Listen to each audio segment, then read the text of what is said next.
Peggy 12.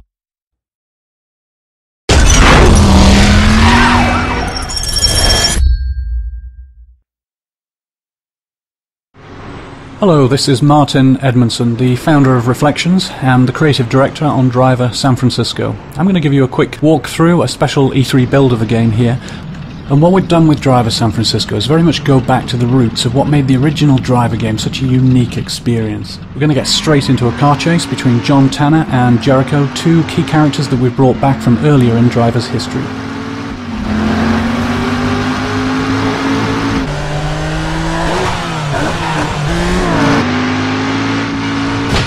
Other things we brought back, this sort of classic back alley action, smashing through garbage and bursting back out onto the streets, all that's back.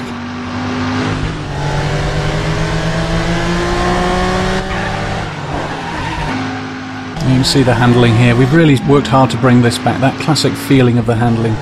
Tanner pushing the back end of his car right out there. And for the first time in Driver's history, we have well over 100 real licensed cars.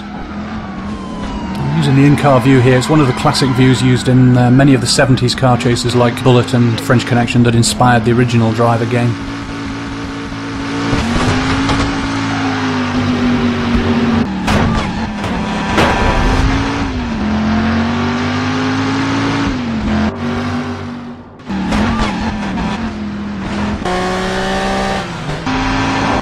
Bang!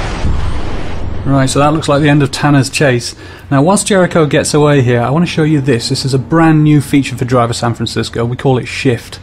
Now, this is brought about by the fact that Tanner, earlier in the story, is involved in a serious incident, and that puts him into a coma.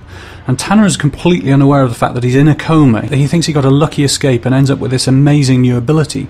And as you can see, Tanner feels like he's looking down on the world like this. He can see and identify lots of cars in the world. And he can shift instantaneously into a vehicle. Anytime you change your mind, you can shift into another vehicle. And you can also have some fun with this. So if I want to change direction, for example, immediately without having to turn around, I just shift into a car coming in the opposite direction, like so.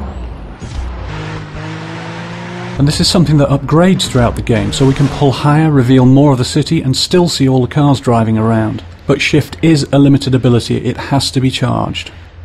And ultimately it upgrades to reveal the whole city in its entirety.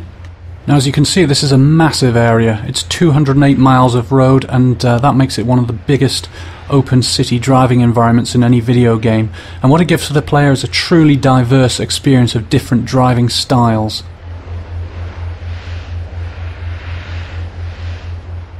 Let's look at how shift can really transform the gameplay for the player. We're going to shift in lower here down the south end of the city, see what's going on here. And we can find two cops here. They're both chasing after this Mustang, the Shelby Mustang. Now, to acquire a mission in Driver, you just shift straight into the vehicle, and we're now playing the part of this cop, trying to take down the getaway. Now, the shift is also upgraded in functionality as well. We have a new ability here, a rapid shift, so we can shift further forward, keep us in the action.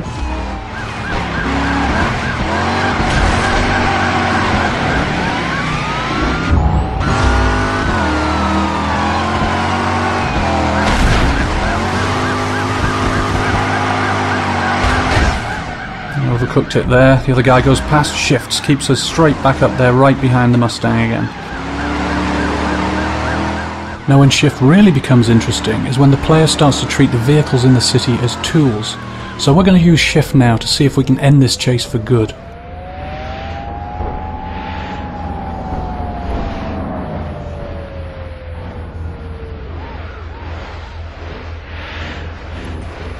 Now that's what I'm after, a big heavy 18-wheeler.